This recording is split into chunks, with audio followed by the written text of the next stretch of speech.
Hey, it's Dave here from the Schottenstein Center and Nationwide Arena, coming to you from my basement studio.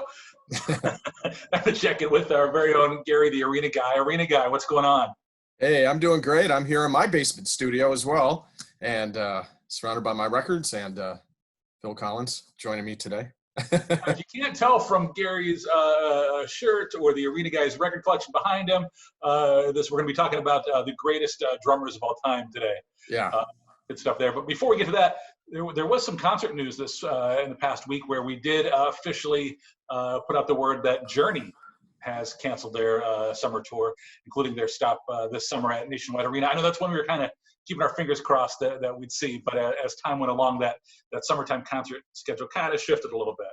Yeah, it kind of became inevitable, and it's disappointing. It's the way of the world right now, but I'm sure we'll have them back, and boy, that'll be great when they do come back.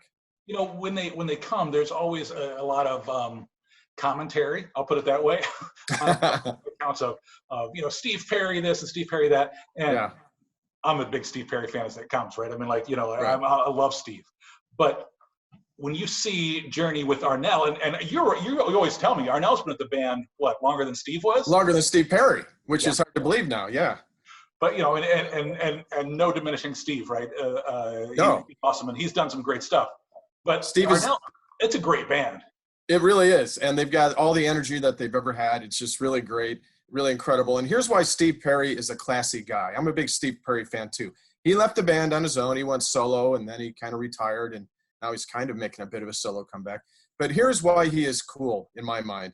When Journey was inducted into the Rock and Roll Hall of Fame, the band members that are inducted, and Steve Perry was inducted into the Hall of Fame, not Arnell.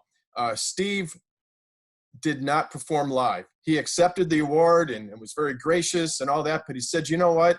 Arnell's been with the band longer than me. He deserves to perform up here. And so he let the band as it is now perform on stage. And I thought that was really classy.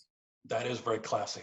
I never got to see Journey with Steve perform. I almost went. I think it was like summer of like '87, and it was a Journey Loverboy tour that I didn't make it to. It was the Raised on Radio tour. But did you ever have the chance? I did. In my other life, I was worked at the arena at the University of Illinois, and we did Journey with Steve Perry.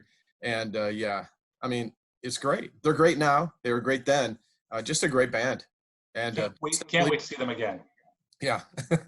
Definitely good stuff. One of the things I wanted to touch on was the refund policy, right? There's been so much talk in the news about ticket refunds and what options we made available for fans. And truth is, we're working with so many tours on trying to take care of the fans in the best way possible, right? So my words of wisdom there are: if you have a show coming up that you had tickets to that you're not 100% sure of what's happening with it, go to our website, schottensteincenter.com or nationwidearena.com. We've got we try to provide you with all the links, all the resources. Yes, the box offices are still closed at this time, but at the time we're recording this anyway, but there are some options there, and if you bought there at the box office, there are options there. If you bought on Ticketmaster, there are some options there. So definitely for each show, that's a big thing that's kind of making us work hard, right? Every show is a little bit different. Every tour is handling a little bit different right now. So use the websites as a great resource there, and know that we can't wait to get back into just putting on shows. Yeah, we are so ready. But you do an incredible job of keeping all the information out there so people can get the latest information. So that's great. I appreciate that. And one of the things that you and I have been doing quite a bit in this window without shows is just, celebrating music and great musicians on our social media channels, even having some fun. And one of the fun things we've been doing on some of the channels has been asking people who their favorite singer of all time is or favorite guitarist. And those may be things we'll discuss in a future episode. Yeah. But today, always such easy questions to ask, I might add. Definitely clear-cut answers too, right? Yeah, right. Well, today let's start off with an easy one, and we asked people about their favorite drummer of all time. Okay. And so, there were lots of responses, of course, Neil Pert, and every classic rock drummer you can imagine was named, so it's just, and so I thought I'd ask you, Arena Guy, do you have an all-time favorite drummer?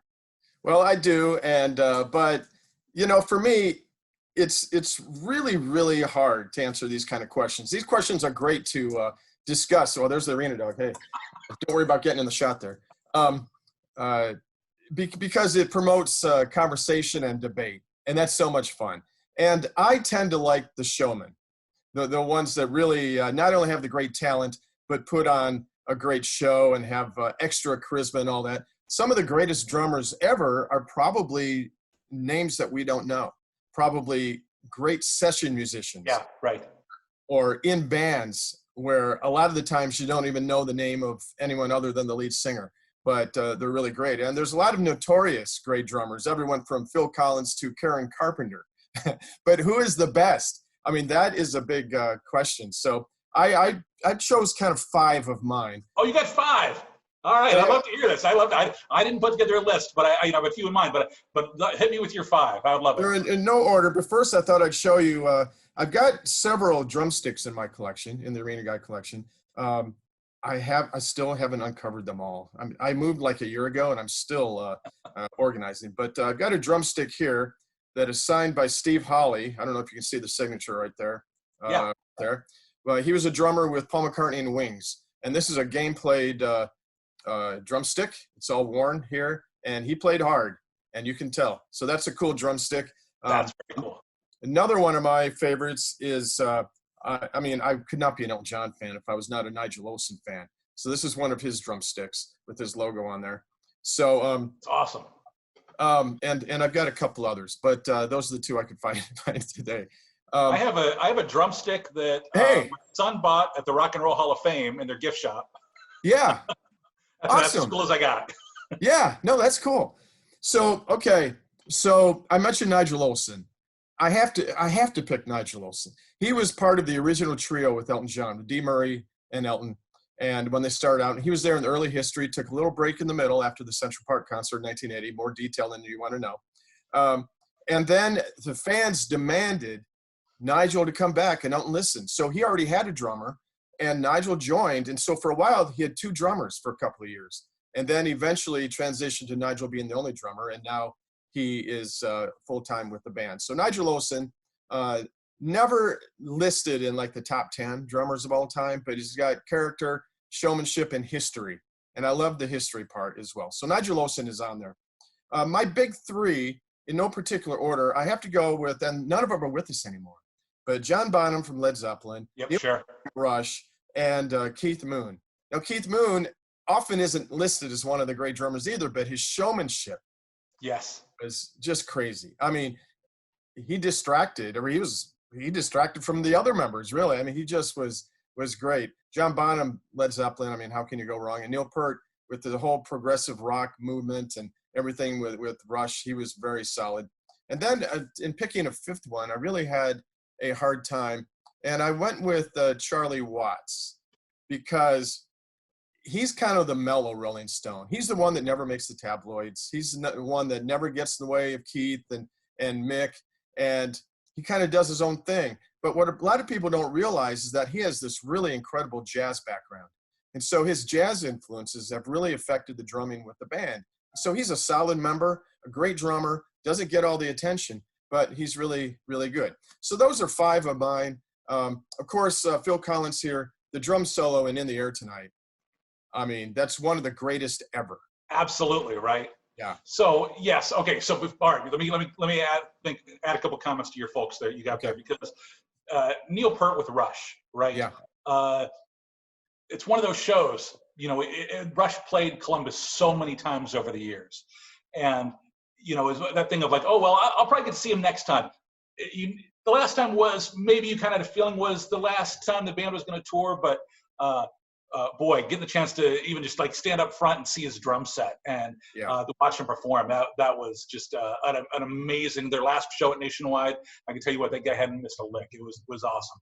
And you know, you mentioned of course Elton's drummer and Phil and some stuff, and I want to touch on a few of those in a little bit. Personally, my favorite drummer, again, I'm using favorite, not best, right? These are the little hairs that we split. That I've seen, Sheila E. Okay. Right, because again, she's kind of got her own thing going, And I know, she just hosted that, was the musical director for that Prince special that was on CBS. And I've seen her a few times live. A woman can play drums. As Prince used to say, not bad for a girl. But he the irony that he was saying, because he respected her as one of the all-time great drummers. So a big Sheila E. fan. But Phil Collins, you mentioned that, and I remember seeing Phil in the 90s when he would play that drum solo from In the Air Tonight live, and you go to the concert and he'd hit that, and it was just that amazing moment. And Phil, he's not with us anymore, right? Well, he's with us. I'm sorry, he's not with us anymore. He's not with us anymore. He's not with us anymore. He's not dead yet. Unless I didn't catch the news this morning. Wasn't that the name of the tour, Not Dead Yet? Yeah, right. But he's not with us anymore as a drummer like he used to be. Right. So if you were at the last show, when he played at Nationwide, you saw that he moved very slowly backstage, right? And he moved slowly on stage. But there were some points where he got to do some drum stuff, some percussion stuff. And it did some damage on him, man. That guy played the drums so hard that it messed up his back. But tell you what, he's an amazing drummer. And you mentioned, that's not really, it's a very brief drum solo, but while we're on the topic of drum solos. Okay. When you're at a concert, I'm sure you've suffered through some terrible drum solos, as we all have, right? But is there a drum solo? And I'm not talking about just a breakdown. I'm talking about an extended solo that you have enjoyed. You're asking me. Yeah. Oh gosh, I hadn't thought about that, but there have been some that have just been killer. I'll defer to you first. My favorite, and it's again not best for sure, but favorite. Okay. It's got to be Tommy Lee. When he went up, where he had two. He had the one where he would do the they had the loop from the roller coaster, and he would kind of go around and around while he played the drums. And then he also had the roller coaster that went out over the center of the arena, which didn't work in a lot of cities, but it did work in Columbus. And I got to tell you, that was a drum solo that I truly enjoyed. That was a great one. That again, the showmanship adds to it. And that it absolutely has to be one of the highlights. We're talking drummers, and your shirt, of course, makes me think about Ringo. And I'll ask you this. I know we are fans of Ringo, right? We are Beatles fans. But was Ringo a great drummer? Well, that is discussed a lot in music. There are some that say Ringo wasn't even the best drummer in the history of the Beatles. Right, because Paul took over a lot, right? Yeah. But then also Pete?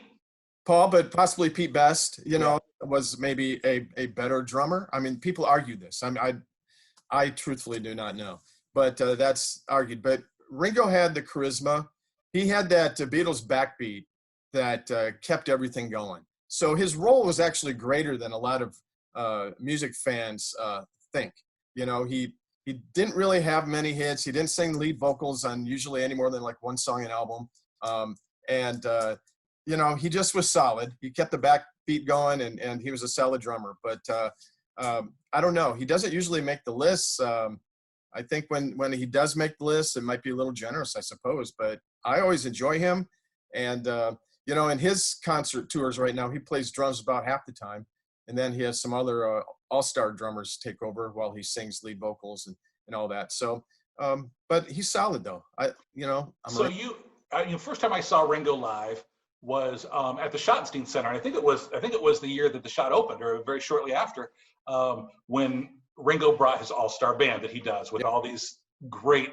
We talk about the best musicians. Some of the best musicians on the road have joined Ringo on the tour, including Sheila E. has been played drums for him on that one. I didn't see her with him, but yeah. When I remember being at the Schott and Ringo starting to sing "Little Help from My Friends," and it was one of those magic concert moments, right, where all of a sudden it went from, oh yeah, I'll go see Ringo and the all-star band, and all of a sudden you went, oh, and it just hits you that you're seeing a Beatle, and it was just it's just this amazing, fabulous moment. And you saw Ringo just recently, right?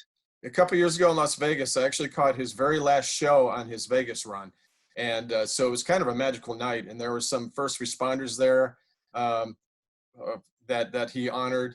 It was a great show, and it's one of those two. I wanted to see Ringo because I wanted to see as many Beatles as I could. So I've seen two now, and that's all I'm going to see. But I wanted to see him, and I was excited about it. But yeah, when you start hearing With a Little Help from My Friends, or some of those classic Beatles songs, and he did a few of the rarities on the early albums that people generally don't talk about, you just got chills. Yeah. Because you knew you were seeing history, and a major part of history. The greatest band in history of rock and roll. Okay, Rolling Stones fans, don't argue with me now, but it was just history. And seeing Ringo play was just one of the highlights of my concert going experiences. Absolutely. So you touched on it there. I'm going to ask you about it. It's been in the news a lot. Beatles, Stones, right? How awesome is it that it's 2020 and we're still arguing about the Beatles versus the Stones? Who's the better band, right? I mean, know. I think I actually liked how Paul and Mick both handle it. Paul saying the Beatles definitely were the better band, and Mick saying, hey, we're still together. Well, yeah. And the Beatles were less than 10 years. So, but look at what they did in 10 years. They actually had more hits than the Rolling Stones in about 8 years' time. So when you look at the amount of music they put out in that short window, it's unparalleled. It's unparalleled. And what's amazing to me is the number of Beatles classics that are played on oldies radio stations of Beatles songs that were never released as singles. Yeah. It is amazing to me how many songs, they had so many hits or classic songs on an album, maybe 8 out of 10, but really maybe only 4 were officially released as singles. And I think it was 76 when they released Got to Get You Into My Life. Do you believe that incredible song had never been released as a single until that time? Oh. And there are others too, because they had A and B sides, but it's just stunning to me. Yeah, and stunning is the right word when you really go back and examine their legacy as a whole. The Stones, on the other hand, I got to tell you, when they played that last show at the Shoe in 2015, it sounded better than I'd seen them on any other tour. They were so tight as a rock and roll unit, and Charlie there at drums leading the way. And they've been my favorite quarantine performance, by the way, on that One World special where Charlie's kind of playing the air drums, right? I know. He's playing the air drums, yeah. That's how you know when you're a good drummer, when you're playing the air drums and you still get a great drum sound. But I always loved his style, right? Because so many, drummers are like the Ricky Rocket of Poison, where they're flipping and doing all that stuff. And he just came across as like, are you sure he's drumming for that band? Because he always just looks so mellow, but boy, the Stones rock hard live. Yeah. He's the solid piece of that band. And I will tell you that seeing the Rolling Stones live, and I've only seen them once when we did them at Ohio Stadium. It was the first concert at Ohio Stadium in 12 years or something? Yeah. And it nonstop chills on, your hair raising on your arms the whole time. And they were singing Satisfaction and Let's Spend the Night Together and all these great songs like they were singing it for the first time. A lot of times when you see these singers or bands that have been around for 30, 40, 50 years, you kind of feel like they're going through the motions. Not at all. They are amazing. So it's a solid argument. I personally go with the Beatles, but the Rolling Stones are very close. Yeah, and I would love to have Paul back again. His last show at Nationwide was awesome. And we always are working on trying to get the Stones back. Yeah, we want to get Ringo back too. Yeah, I would love that, right? I keep telling him. I know. That would be great. So I got to ask, do you play drums at all? I do not. I don't play anything. I am a huge music lover. I even play the kazoo bad.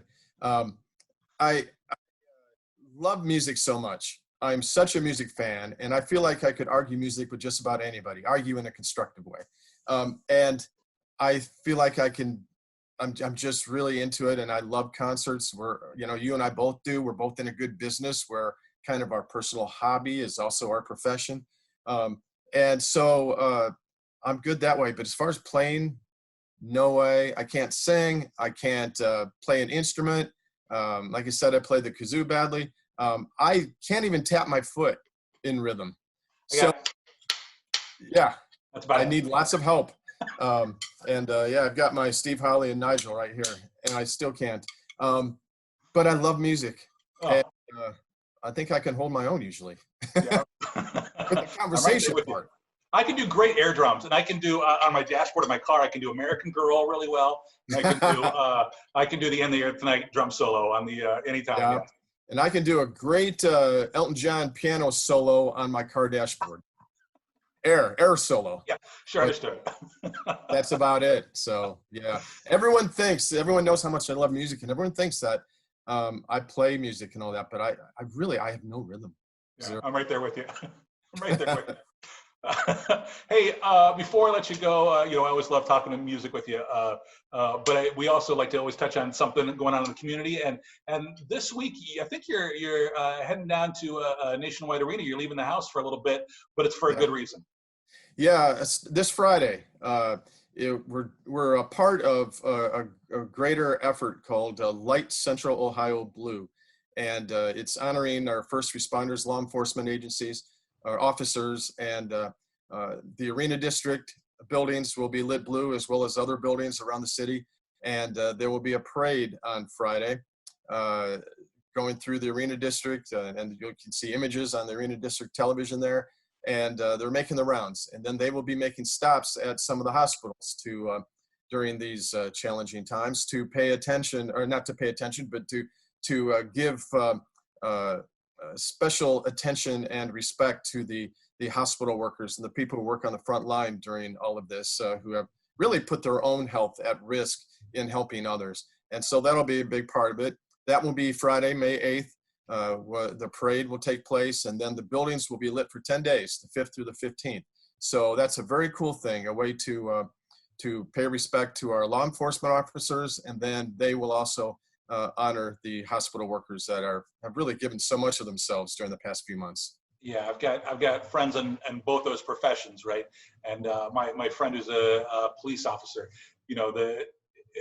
especially as the weather gets a little nicer on those days, people get a little stir crazy, and yeah. it can be a challenge. So really, hats off to all those folks out there who are working hard in these times. Hey, arena guy, before I let you go, as I mentioned, we talked about all the fun music we talked about on social, and where's a great place for people to find you if they haven't already. Hey, check out the Arena Guy on Facebook. Just look up the Arena Guy, or Twitter and Instagram @_the Arena Guy. And I have to mention our podcast. We haven't done a podcast since all this happened, but we've got a good catalog of about, I believe, 11 episodes on wherever you get your podcasts, and the last few have been on YouTube as well. So it's called the Arena Guys Backstage Pass Podcast with the Arena Guy and Dave Rettelberger. And so these conversations are fun because it's kind of along the lines of what we do on our podcast. And check them out. And last couple on YouTube have been fun to watch, to get the visual along with the conversation. Yeah, we've had some great special guests there too, which has been a lot of fun. Yeah, Cameron Fontana, Edwin Wilson from ABC Fox, Jared Smalley from NBC4. Pete. Sreed Osha. What's that? Pete Scalia. Oh yeah. So lots of good people, and that will continue. And looking forward to that when the world allows us to actually say hi and to each other in person. Amen to that. Hey, Arena Guy, always a pleasure. We'll talk to you again next week. And remember, again, for all the latest concert news, or you want to check those refund availabilities or the rescheduled dates and what's going on, always the best place to go is schottensteincenter.com or nationwidearena.com. And also you can follow us on our social media channels. Always great talking to you, Arena Guy. We'll talk to you soon. Awesome, Dave. We'll see you Wednesday. Next week. Yeah, you got it.